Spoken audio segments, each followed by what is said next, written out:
Aerial pursuit of two suspects has started. Be advised, suspects are armed and dangerous.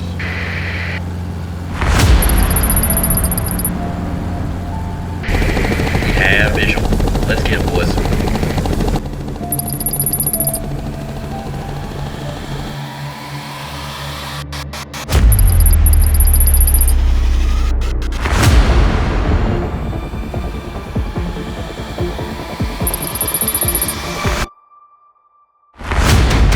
Arms are sweaty, knees weak, arms are heavy.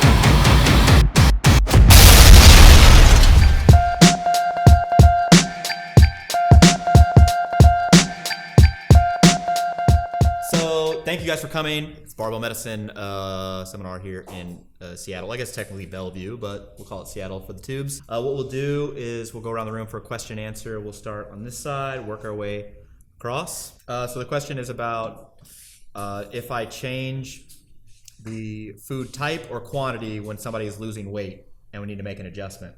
So they want to regain weight. And they want to they've lost the weight. Oh, okay. Now they're wanting to put on weight. Are you changing any type of the food or just Gotcha. the quantity? Yeah, so I'm just changing quantities because I think people end up being most compliant into foods that they like to eat. I mean, that's a very simplistic view of it, but overall, again, the main component towards dietary success, either in losing weight, maintaining weight, or gaining weight, is going to be compliance. And so if I'm restricting food that ultimately compromises compliance, then that's a battle that I'm going to lose 10 out of 10 times. So I'm just adjusting quantity at that point. Now, if I adjust quantity and somebody cannot be compliant with that because they're like, I don't know what else to eat, then I may suggest a different food than what they're eating. But that's, somebody who's like, I don't eat cereal. I'm like, well, why? And they're like, I don't know. I heard it was bad for you. And then you have to do some teaching around that. So in my estimation, there are no, purely good or bad foods. It's going to be more related to the amounts. And somebody on the internet's going to be triggered by that. That is my answer. Any more? Nope. Of that? You don't just routinely recommend gallon of milk a day? No. Almost never. Almost never. Yeah. Same. So the question is, as a lay person, is it advisable to go read the research? And if so, how would I go about doing it? Yeah. We may very well end up having different opinions here. This will be interesting. Yeah. Fight me in real life. Right. So the key to getting better at reading research is, what do you think? Reading more research. It's the repeated bout effect. The problem, however, is that there is a lot of statistical magic that goes on in the research world that even we are not trained in biostatistics, right? So we look at a paper and we go, first thing is we go and look at the methods and the data and stuff like that. And it's like we do our best job at interpreting this stuff, but hey, if they used a slightly incorrect statistical test to interpret their data, we don't pick up on that kind of stuff. So there are places where we are by no means like arbiters of the research world. So that's why we think it's useful to not only we try to read the research, but we also engage with kind of the leaders in the research fields and kind of engage, because the internet and social media and things like that has given a voice to people on other platforms, and that's where actually I find tons of research is by following kind of experts in my little niche fields. Like on Twitter, for example, they're all sharing the primary literature that then guides me to go find it and read it and kind of put it into context and things like that. I think the learning curve for a layperson to start picking up primary literature, particularly in biomedicine, is fairly steep. And sorry, oh yeah, so he's going to disagree, which will be interesting. We'll see. So I think that if you are engaged and motivated enough to try to learn, then you just need to start doing it. And you'll start to kind of pick up some trends. This is assuming you have like some basic biology background or something, right? For the language issue. If you're like an art history major and you try to do this, you're in deep waters there. But if you have some of that basic science background and you start picking them up, then as you practice, you'll get better and better at it. There are some folks on the internet who have developed kind of some guides to how to read this stuff. There's a text called The User's Guide to the Medical Literature that I think is good for kind of learning how to critically appraise this stuff, and that's probably where I would start from a medical research standpoint. If you want to go into like exercise science, that may not be the ideal, but it's probably still a fine place to start, is something like that. And then there are some folks, I think like the mass guys did something having to do with like how to read a research paper and stuff like that. And you know, they're smart dudes, and so there are people who are putting this kind of stuff out in terms of guiding people through the research, and that can be another way to kind of educate yourself on the stuff. The whole research review scene on the internet has kind of blown up in the past few years after Alan Aragon kind of started it, and then there's a bunch of other folks, Krieger and the mass guys, and plenty of people are doing this kind of thing as well. To make it digestible for the public. Well, I think that just shows you there's a market because people want to know. Yeah. So I think trying to inform yourself, arm yourself with knowledge is admirable, and I would encourage anybody to just increase their knowledge by hook or by crook throughout their lifetime. The issue with primary literature, well, starting to get into literature in general, is that I disagree that the learning curve is steep. When the learning curve is steep, that means you're rapidly acquiring skills and knowledge of it's a fast climb. I meant the connotation is it's difficult. Yeah, I know. Isn't that what a steep learning curve means? No, that's what people say, but when you think about it, you're like, no, it's actually flat. You're like, this is difficult. You're acquiring less skills than the effort that you're putting in. So I think that you have to decide, well, what do you really want out of this? If you're trying to acquire more knowledge to improve your either coaching practice or just for your own personal gain, I would suggest that some adult learning program where you obtain some sort of credential at the end is probably the best initial step. So for instance, if you had a bachelor's degree in some science related field, it may not, this may not be something you could do, but getting a master's in something that's research heavy makes you read the research, and you have direct access to people who are telling you, no, that is the incorrect way to read this, and here's why, because they're more experienced. You're paying for that access. That's what the fee, to go to school is from. And I think barring that, it would be difficult to imagine a person who has a full-time job, right, and responsibilities to earn a wage, that they could go from, I have never read a research paper before, to I have a good understanding of all these different things. And it's not because I don't want people to try. Oh, you're going to find us out. No, it's just that you're going to use a lot of resources that I think could be better used elsewhere, unless you wanted to take the first step towards getting a good science background, which is a second degree. Education. It has to be there. It's like asking patients, families to decide things, and you're trying to educate them on the whole disease process and what the course is going to be, and you're like, I'm doing the best I can, but there's a big knowledge gap there, So I think if you're in a position you're really interested in the topic, then getting additional education to start where you have access to mentors and people to guide you through this stuff is super useful. I don't know of anybody offering that product on the internet right now. It's just as an adult learning course. But I mean, what I did, I graduated with a biology degree, and I didn't know anything other than that you can't do anything with a biology degree.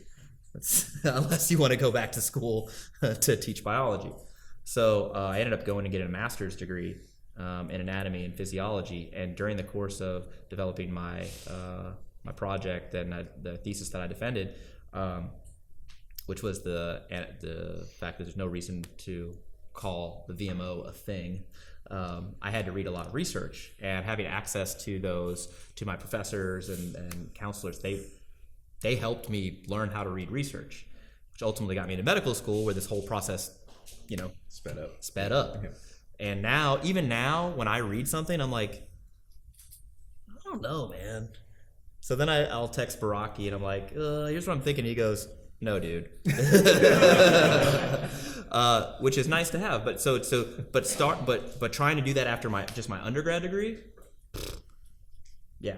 On the other hand, I'm never going to discourage anybody from trying to start to read the literature. So if you can't do that, just go read everything, but you have to couch your interpretation of each study that you come across in a larger context. Like, I'm not sure where this falls in the existing knowledge of this particular topic.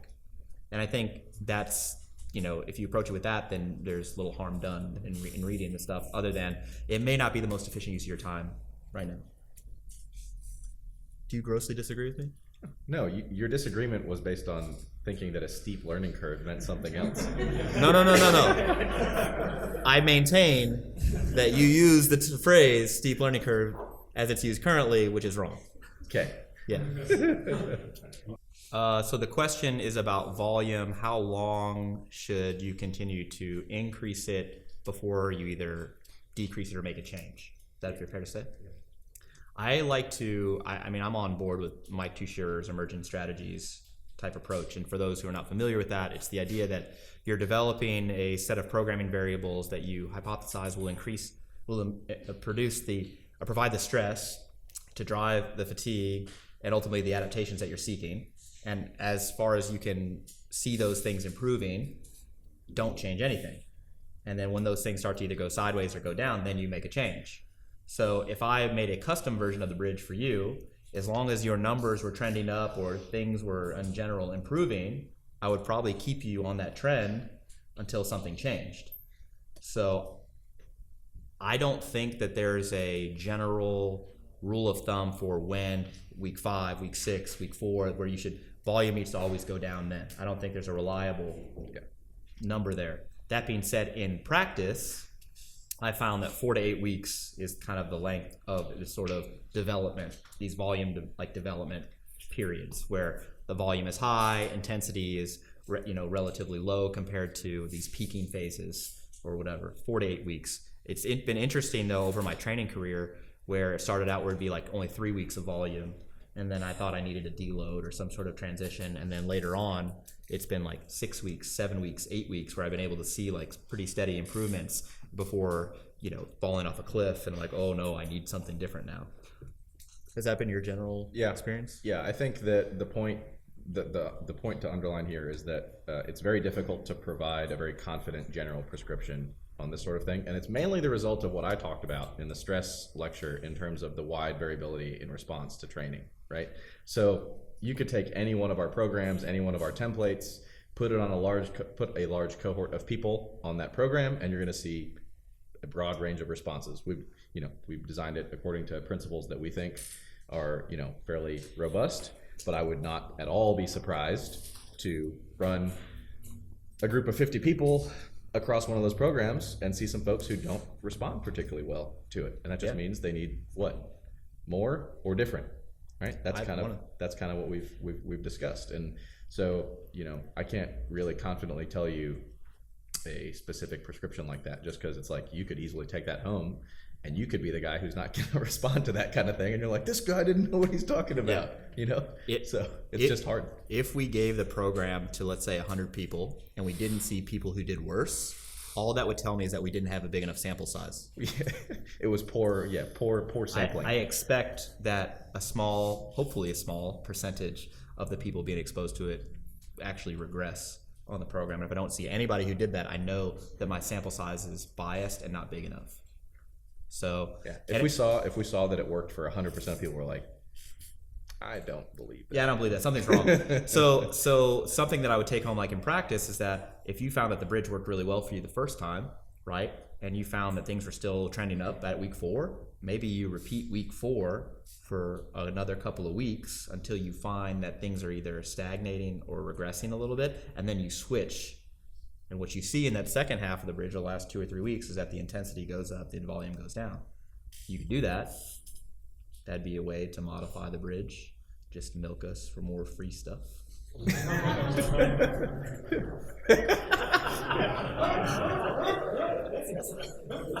The dude's at the seminar. Yeah, I know.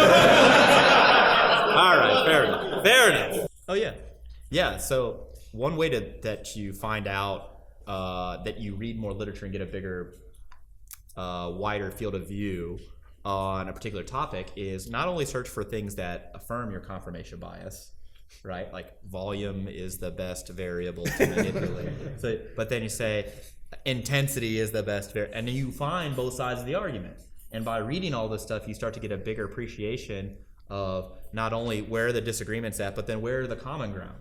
I actually think that that things aren't terribly different when you get down to how actual programming is managed. But when people say certain things, that's when we're like, That doesn't. You can't say that. You can't actually say that. So for instance, when people characterize us as just volume queens, they're like all they like is volume. You're like, well, yeah, but it's 70 to 80%, and then regular exposure to heavy singles at 90 to 95%, and as you peak, you might see some heavy triples and fives at 80 to 85%, and they're like, well, that seems reasonable. And we're like, well, yeah, we're not like trying to be bad at this thing.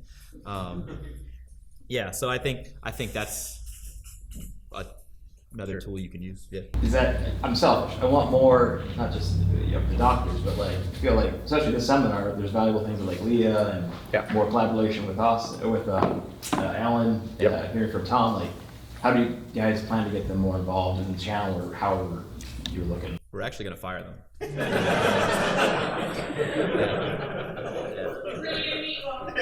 Yeah, this insolence will not stand. So the question is, how are we going to get the rest of the Barbell Medicine crew involved? So I have a unique situation in that all I do is Barbell Medicine stuff all the time. So when people on YouTube or Instagram are like, hey man, I really like your stuff, but I want to see your friends. And I'm like, well, yeah, me too, man. I want them to come over to the studio and shoot videos. But if I decide to record a video at 2:30 in the morning because, I can't sleep or whatever, well, I can't very well call Leah and say, hey, do you want to come over and shoot a video about myo reps? And she, if I did, she'd be like, what's wrong with you? And I'm like, so many things are wrong with me. I think that Barbell Medicine is growing, and one of my goals is to get more of our the folks involved as far as producing content. It's just right now I am like the final common pathway between like getting stuff on our YouTube or getting stuff on Instagram or on the website, and as we grow, somebody else needs to be in charge of that, so that way people can field stuff. That being said, they got to record stuff too. I can't just be in the editing room. Yeah, well, seriously though, right? So if everybody's sending me just like raw clips and I have to then piece it together, then that's a not insurmountable task, but then it comes down to manpower. Yeah. And then if I'm spending all my time editing, then people are like, why aren't you writing stuff? I'm like, well, I'm stuck in Premiere Pro, trying to make this perfect cross dissolve transition. Help me out. Yeah, so I think it's just getting the right personnel in place to ultimately allow us to grow. And I would love to have way more of Tom and Leah and Alan and Austin and DJs somewhere running around. It'd be great to have more of everybody on the channel, because again, then that's less that I have to do, and we get different points of view about this stuff, which I think ultimately makes it more relatable, which improves our audience, which makes it a bigger deal. So I think that's the goal, for sure. We also have a lot of stuff kind of behind the scenes that you're not necessarily aware of in terms of, so some of our other coaches, Tom and Joe and Hassan, they are interacting on a daily basis with all of our group programming folks, so they're dealing with them every single day. And then we also have some upcoming projects that we're working on related to some online education stuff. Oh yeah. So I don't think I've publicly announced that, but there you go. There you go. It's happening. I'm currently creating 2 courses. We have our rehab guys. I've been kind of managing their content creation stuff. So we have some stuff coming from our rehab guys, and so we're slowly but surely, and we have a couple of people who we are bringing on board very soon, who we will be probably announcing in the next month or 2. So exciting stuff's happening. Yeah. The point is, everybody needs cameras and needs to learn how to edit, and then and I need to like clone myself, maybe twice, and then I'll have time to do all this stuff. Yeah, but it's gonna be cool. I'm really excited for stuff that's coming out, and as we expand, that means more material, more content. So the question is, what are additional products and services Barbell Medicine coming up with? All right, so let's go down the line. So one, we've got the pain online education module that you, Dr. Michael Ray, Dr. Derek Miles are all working on. So the idea is that people would be able to purchase this bundle where they would be able to sit through lectures and have assessments on retention, as far as how to both assess and manage pain, injury, rehab as it pertains to strength training. I think that it will be worth college credits through JMU, James Madison University, and then we're working on getting other CEUs and CMEs through that. So that's one product. We're going to do one on coaching, like Leah and I are developing that, like how to develop your own coaching practice and coaching skill set. So similar online ed thing. Also myself and another one of the Barbell Medicine crew, Vanessa, she's a RD. We're working on a nutrition one, so online ed. So that's our 3-pronged approach for online education. Women's template is done. We're just beta testing it with people so they can hopefully catch errors in the Excel spreadsheet. The CrossFit template's coming out. Jess Griffith and I have been working. She's a CrossFit athlete. We've been working on our like kind of hybrid training template. We have a vegan protein that's about to come out for our vegan friends.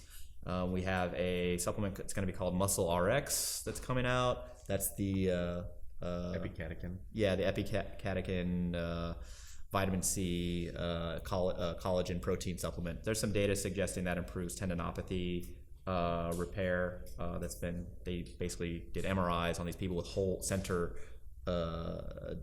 defect tendinopathy in their patellar tendon. They took this particular supplement blend prior to an eccentric based training program, and that improved their outcomes compared to placebo. So we felt the data was robust enough to do this, and that reduced their pain scores. So we'll get in the game. What else? Got a book that chapters have been outlined. I have a few courses that I'm creating on other interesting topics and pediatric stuff. Oh, nice. Stuff for Kid stuff. Kid stuff. Yeah. With Derek Miles. Yeah, Dr. D. Miles. Yeah, he's a pediatric guy. And I'm developing an Instagram business course. No, I'm just kidding. I'm not doing that. Yeah, so there's a lot of cool stuff coming out. It's just, we need more people. So build an army. Hopefully within a year, this thing's worth CMEs. We have a certification course that's a certification process where you can be a Barbell Medicine certified coach. And then we have these additional products that are available for sale. That'd be a good one-year goal. Healthcare provider. Yeah, that's what I'm saying. Yeah. So Well, I think they should be separate things. I agree. Yeah. I agree. Coach type, doctor type. Dr. Tat. All right. So the question is, I'm about to not train for 10 days or so. What should I do so as to minimize my loss of gains? Yeah.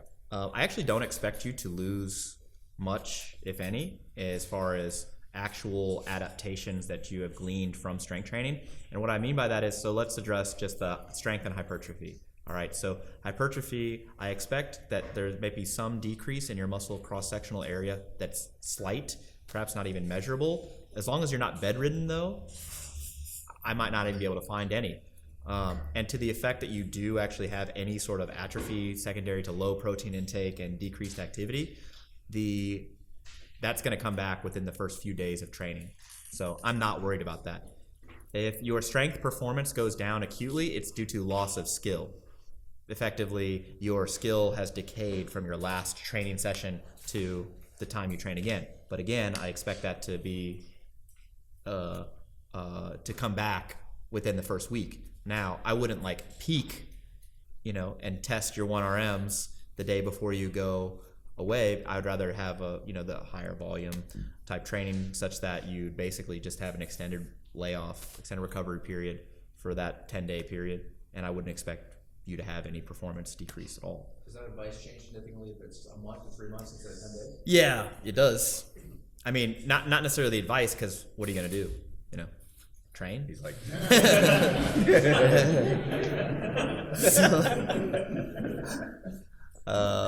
I do think that if the period of time is longer where you don't have access to barbells, I'd probably be more of a stickler for developing some sort of body weight calisthenic circuit training you could do. I don't think that I have any opinion whether one is better than another. If you do push-ups for your air squats, or you do jump squats versus push-ups. I actually think that remember when we talked about lifting light weights to failure, how that would likely drive the hypertrophy response. I think that has to be your rule of thumb, that if you're going to be lifting light weights, which is your body weight, that you have to do them to near failure to make them useful from that hypertrophy standpoint. And you can achieve that in a couple ways. One, you could do multiple rounds of sub-maximal type of efforts, meaning 15 squats, 15 push-ups, 15 whatever else until you get to failure, or you could just do them straight through. Where you're I did 75 air squats in a row until I got to failure. You could do either. Either way works. And I don't. How remote are you going to be? That's because I'll be in Marin, so not that remote. Oh, Okay. you're like just north of San Francisco. You're an Uber ride away. I just didn't want him to go. Yeah, that's true. You're not unplugged at that point. I just didn't want him to go someplace remote and then get rhabdo. Oh, right. Yeah. And then not have I access see. to an No, he's ER. gonna be in San Francisco, bro. Okay, so you're fine. Yeah. So I would. I mean, if And I would keep the protein intake high. If you're going to be on like zero protein diet otherwise, then I would actually expect, negative nitrogen balance or something that could cause some problems. But it's vegetarian. Even in a course of 10 days. But if you're consuming reasonable amounts of protein, then yeah, I think you'd be fine. You just take some prophylactic anabolic steroids. Is that what you do? Don't do that. To be clear, don't do that, internet. Jesus. All right, so the question is, how would your approach to gaining strength change if the specific, the sport's specific aim was like MMA or other combat sports? You want to start? You want me to start? You can start. So, I think that any sport where there is where a high amount of training resources are placed upon practicing that sport itself, then by definition, then you have less training resources to expend on strength training, period, right? So a football player, I may feel comfortable with them in the gym lifting weights 3 times a week, but an MMA person, I may only have lift twice per week because they're on the mat so often practicing their sport. Second to that, their conditioning is very, very important. More important than a power lifter, you'd agree. More important than an Olympic lifter. So they're going to have to spend more time on the conditioning portion of the strength and conditioning. So that being said, I wouldn't regularly program singles because that's not specific to their sport. In fact, and I should also say, this is for a non-novice population because I don't think it matters for a novice. Is what I'm getting at. They could literally any type of strength training is going to be fine for them, and yeah. But if non-novice folks, I'd probably keep the reps 6, 7, 8s because absolute force production for a 1RM or a 3RM, 5RM is not useful for their sport. And the adaptations that are gleaned from generating that 1RM, 3RM, 5RM type thing may in fact be a detriment to their performance in their sport. They need to produce high amounts of force. That is true. But they need to be able to do it repeatedly over the course of a round. So doing sets of 6, 7, or 8 may be more useful for them. Would you change the velocity of the barbell? No, and what I mean by that is every rep that you do should be volitionally done at the fastest velocity possible, okay? Fastest velocity possible. I don't think that they need to do high velocity barbell training because it's not really a speed sport. And so, that in a way that you can practice outside of their sport. What I'm getting at is that punching, kicking, and then the different maneuvers that must be done within MMA or combat sports need to be practiced in that sport. You cannot replicate them in a way in the gym. Correct. So I don't think that doing speed deadlifts or squats or bench presses, power snatches really does anything. Yeah, I don't think that does anything. It doesn't mean that you would never try them. I just think if I have limited training resources for resistance training, that I would probably not do that. Doesn't mean that you don't find anybody who doesn't do better with, some higher speed work. I just think that, a sprinter, my answer would be different because I think that the joint, the ranges of motion, the joint angles end up being more similar in a squat and a sprint stride, for instance, than in whatever maneuver you're talking about in MMA.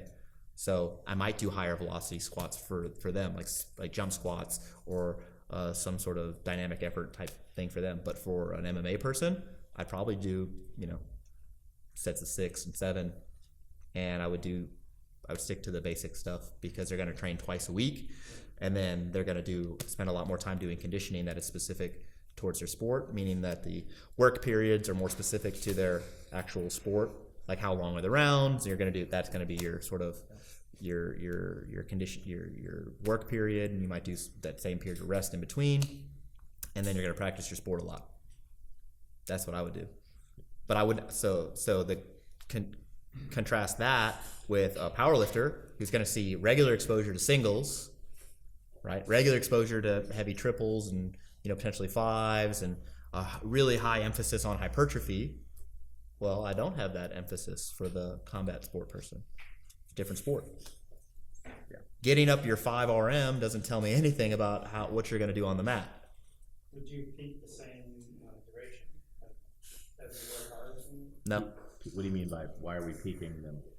For that event itself? Oh, yeah. Oh, I see. Yes. Yeah. All right. Now I understand. Yeah. Yeah. So it would be the last week training. Yeah. Just to reduce the fatigue that has been generated from the strength training itself. Yeah.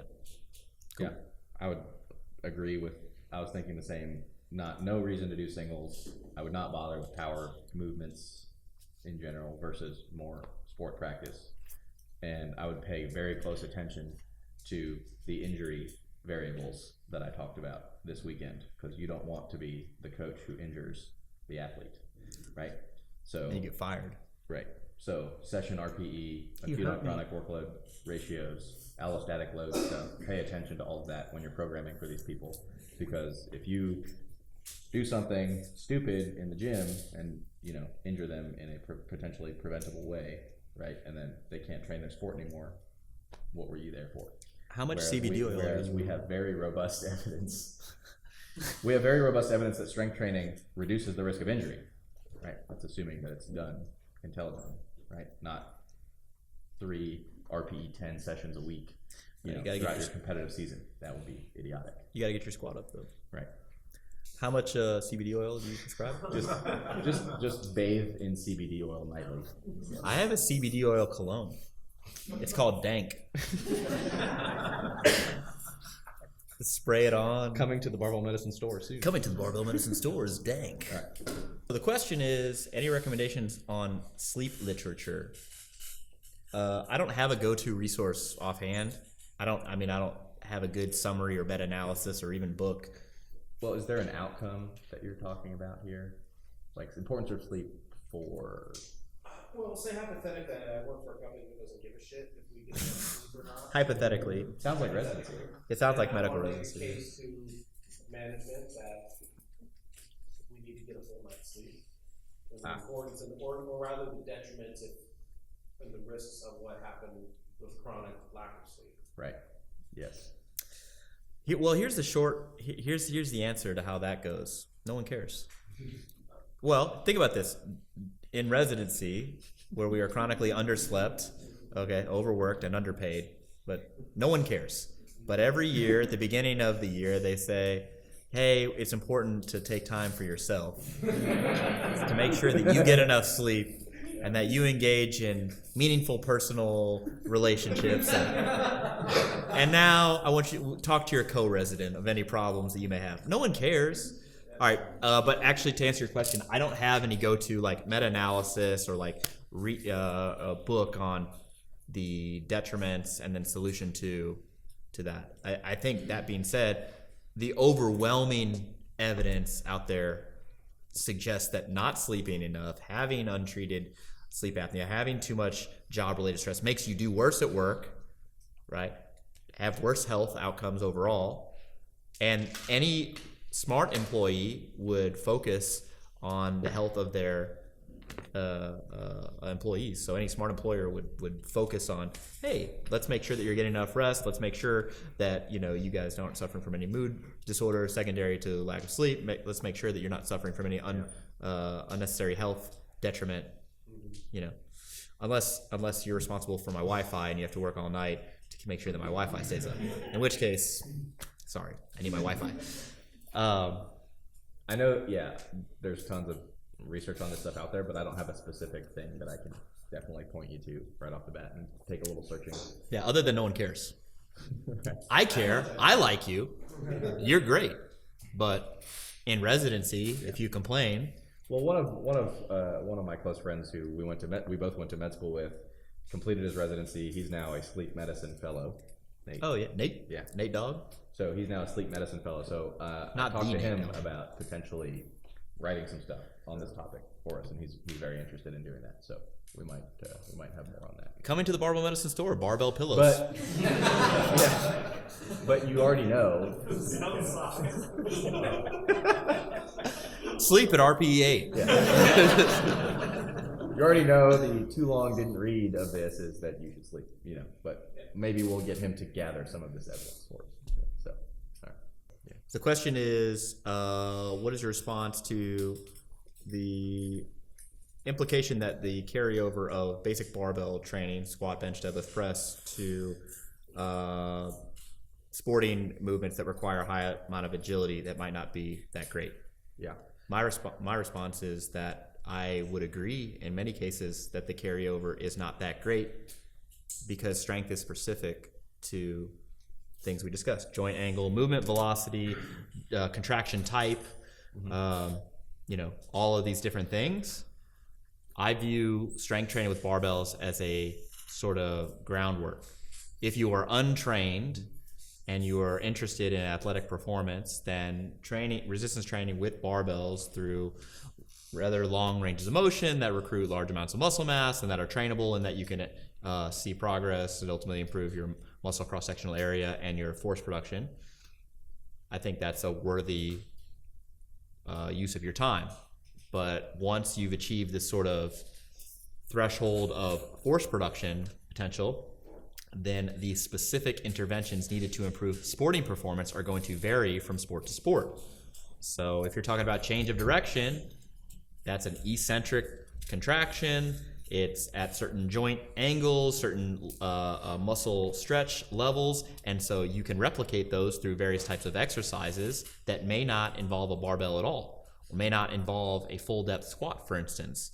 When I remember when we were still affiliated with that who will not be named, that I was charged with discussing this paper that suggested that half squats improved vertical jump performance greater than full depth squats. Like, well, what do we say to this? Well, now I would say, well, duh. The half squat's more specific to the vertical jump, right? Because the counter movement is a half squat, and so the joint angle is more specific, and so if you train that, you get stronger in that particular range of motion and you can jump higher. I'm not saying that you should do half squats if you want to get a higher vertical jump, but the fact that transfers over a little bit better than a full depth squat is not necessarily surprising to me. What's more surprising is the resistance to the belief that strength is specific to how you train.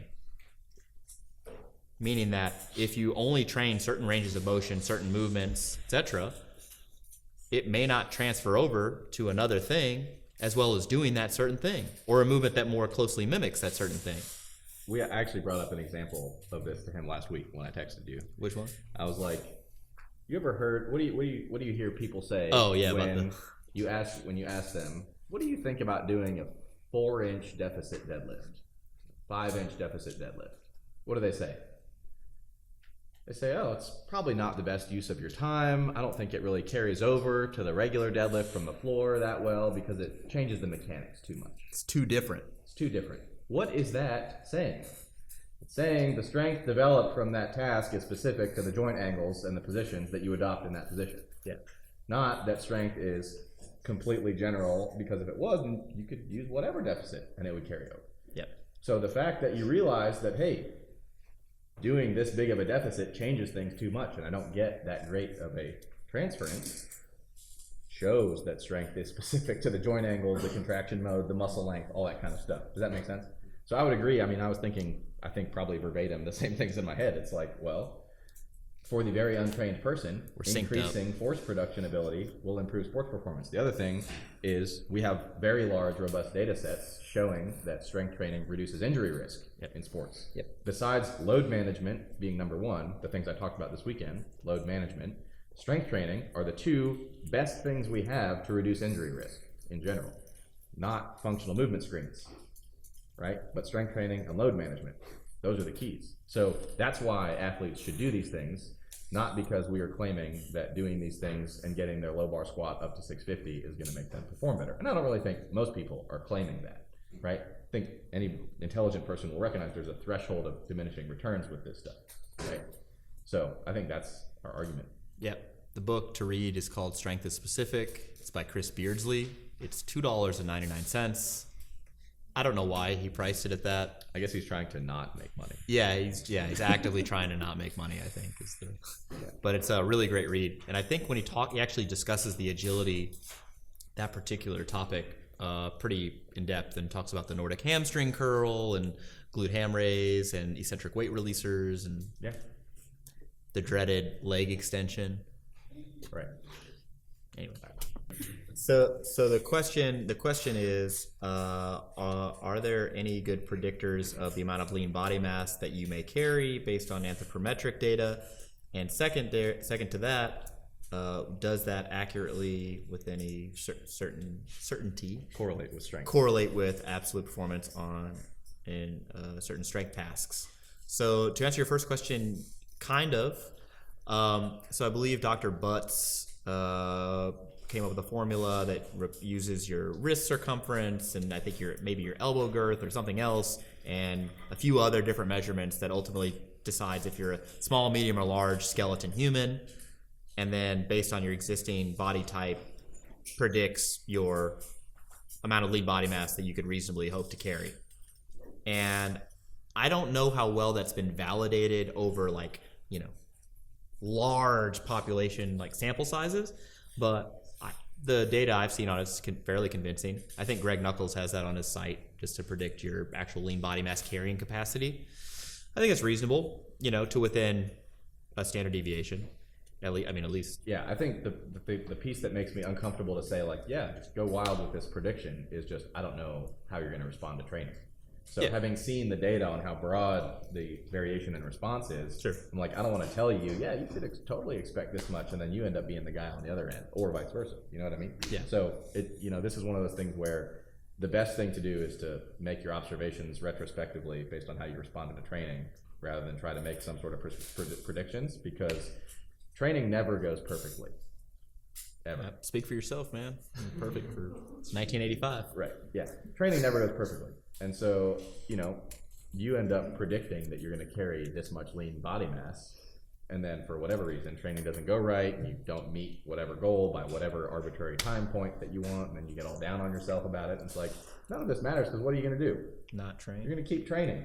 You're going to keep doing what you want to do. You're going to keep trying to get bigger, keep trying to get stronger. That's just what we do around here, I guess. Except for, we don't always try to get bigger, I guess. We just try to be stronger. That's 185 pounds with abs. So, you know what I mean? I haven't seen anything that there was one study, and I sent it to you, that was based on the amount of lean body mass someone carried, and then they tried to predict their squat. And again, that was the first paper of any type that I've seen, and it's not been well validated. So I don't think that I can confidently say that there's a prediction based on a certain amount of lean body mass and how much you're going to be able to lift. That being said, if I had to pick one variable that would predict how much weight you're going to lift, it would be your lean body mass level. Okay? It's safer to say that if you have a ton versus a little, you're going to squat more than less. Yes. But the amount that you squat is very difficult to predict, because lean body mass is one of numerous factors involved in strength performance, including things like central activation or central nervous system stuff, peripheral nervous system stuff, rate coding, muscle twitch rate, force transfer, all these things motivation. that we didn't even talk about this weekend. Yeah, a handful of things. So I think where this ends up leaving us with the answer to this question is, I think you can predict within one standard deviation how much muscle mass you can carry. How does that affect your management? And I don't think that it does necessarily, because I think that there are more immediate concerns that need to be taken care of. You say, all right, what's my waist? What's my body fat? What's my, what are my health conditions that I'm dealing with? How do I best manage these right now? Yeah. And then I don't think that necessarily changes based on how much lean body mass you could carry. I'm thinking back to when I started training, and if I had done these calculations and predicted how much lean body mass or how much I could squat, what I would have done differently based on that. Yeah, I'm not sure. I would have just continued training my ass off for the past decade. Just kept on regardless of what that thing told me. Yeah. Unless I had decided to listen to the calculator and say, oh, well, you can only expect to squat 350. And then I get to 350, I'm like, well, guess I'm maxed out. Yeah. I know the most accurate thing is the retrospective analysis, right? But that being said, you just started. I'm pumped for you. You when we squatted come back and pressed and deadlifted and benched for the first time ever this weekend, which is cool. So you can come to a Barbell Medicine seminar and lift for the first time, and I think that's really cool. So I'm excited when we come back in a year to see you again, and you're gonna be a different human. So that's really cool. The question is, as an advanced athlete, do I need to feel more fatigue Feel bad more often. in order to progress? All right, so first thing is, I don't think recovery and performance are necessarily tied together, meaning that you can have an improved performance with less recovery than you would expect. You might not feel great, for instance, so your subjective perception of your recovery may not be reliable enough to predict your performance. So I don't know if you need to feel poorly more often in order to perform better. Further, I don't know if it matters if you feel poorly more often. I don't know if I care that you feel more poorly more often. I think the most important thing is, as an advanced lifter, is if you don't have a coach and you're doing this thing on your own, that you need to have regular intervals of assessment. That's the most important thing that I can tell you from being here long enough. Like, so Mike Tuchscherer has been coaching me it's been a while, 5 years almost now, right? And if you interviewed him and you said, well, what do you think about Feigenbaum? First, he would pay me so many compliments. And then he would say he never fills out his training log, which is true, because I hate his training log and I like my own, and I just do my own. And so then he'll have to track me down. He'll message me on Instagram and I'll decline it. Okay. And then he'll send me an email and I delete it so I don't see it and feel bad. And then he'll Facebook message me and I'm like, oh, dang it. And so then I'll have to give him some feedback, right? And he'd be the first one to say, he's like, look, the more pointed feedback that you give me, the better that I can help guide you, because my subjective assessment of my progress is helpful in telling him what are my psychological attitudes towards my training, how do I see this going, and what do I want to do next. It's helpful. So the regular assessment tends to be the most important thing. I don't necessarily care how you feel, all right? Anecdotally, the worse that Austin feels, it seems like, the better he performs.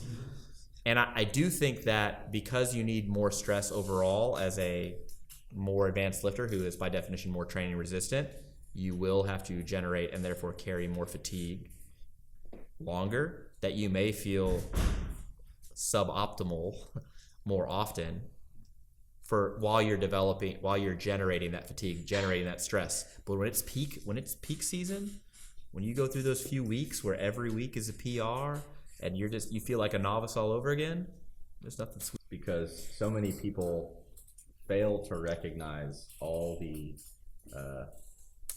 inputs and outputs in the equation, and realize how much your perception of fatigue can be modulated, i.e. changed, by things like your own beliefs about training fatigue and expectations about training fatigue and stuff like that. You know what I mean? Yeah. So here's the example. I mean, I wrote an article on our site about fatigue before, and I don't feel particularly bad in training the overwhelming majority of the time. Same. So for the past several months, I think I can count one session where I felt very poorly, and it was this past Thursday. And I felt bad. And then the next day, I spend 12 hours traveling here, and I show up and I PR my pause deadlift on that platform the next day, right? And most of the time, I feel fine in training. Like, if I'm a little tired, that's whatever, and if I feel great, that's cool. But I don't feel bad the overwhelming majority of the time, and I think that is just due to management of training load, right? The time when I felt really bad in training that I talked about earlier today, when I wanted to quit training, that's when training load was being egregiously mismanaged, right? When I was training on that program at the time. And I felt horrible. I wanted to, and so I think it's primarily a training load management thing, but if training load management is in place and the dose of training is appropriate for you at that time, I think that carrying a little bit of fatigue is no big deal. And I think that you see a lot of people on Instagram, for example, talking about how they feel wrecked and destroyed, and they feel like their training is in the dumpster fire, and all this catastrophic language about how they're feeling, right?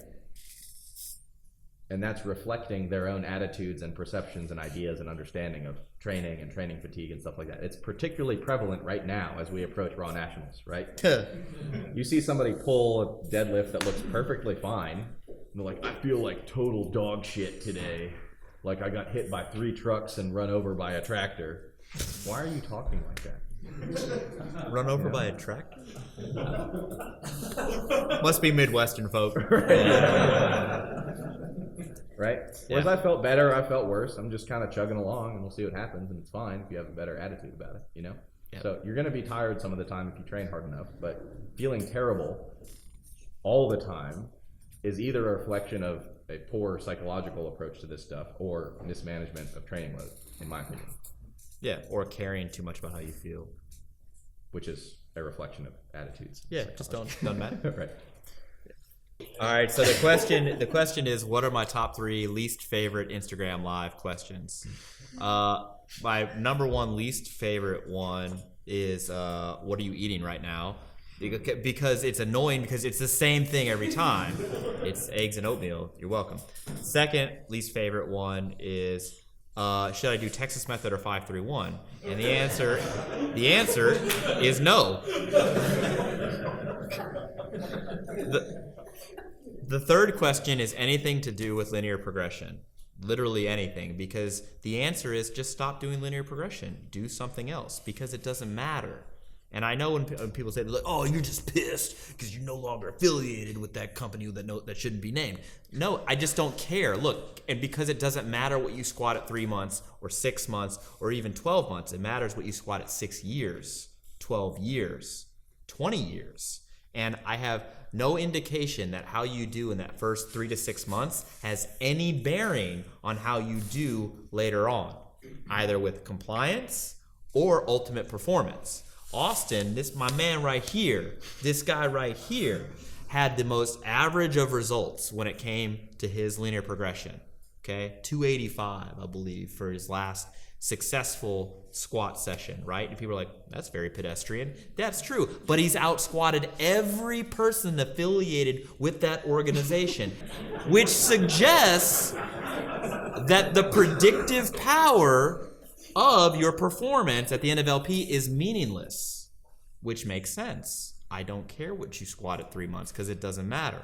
So when somebody says, look, I'm on my 3rd run through LP, I go, just fucking stop. Just stop doing it. It doesn't matter. Not because I don't care about your training, because I do. I'm intimately involved. I want to know. Let me help. But the point is, just move on. Doing another program is going to be fine. So that might be my first, like the least favorite, because I have so many feels. I can tell. But I actually care more about that question. Like I have more emotion. The first one's just more annoying. It's like, what are you eating? Why do you care? Yeah. What are you eating, bro? More importantly, what's your girl eating and why? She's about to have some eggs and oatmeal if you keep this up.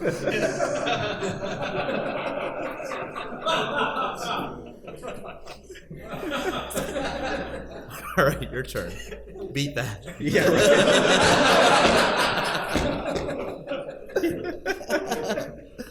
Yeah, usually when those get asked to me, I'm like, I don't feel like talking about it. Right. So, you just skip them. You're like, ask Jordan. Right. And they all end up on my Instagram. I'm going to just basically name one, and it's any variety of this hurts, what do? Yeah. I'm like, I don't know. I don't know you. My back hurts when I do this. My elbow hurts when I do this. And I'm like, I have woefully inadequate information to provide an idea of what you should be doing. I can't see you lifting. I don't know about your training. So those pain and injury type questions, as much as I really want to help, as you hopefully can tell by the way I talk about this stuff, it's just not enough information. So a half of a sentence in an Instagram live is no way to guide somebody's rehab. My hip hurts sometimes when I squat. What should I do? Yeah. I don't know. Keep squatting, probably. The odds are it'll go away unless it's like this huge invasive cancer, in which case, I got bigger problems. Yeah. So in which case, keep squatting. Yeah, decrease your mortality. Yeah, right. That's a lot. That's the biggest one.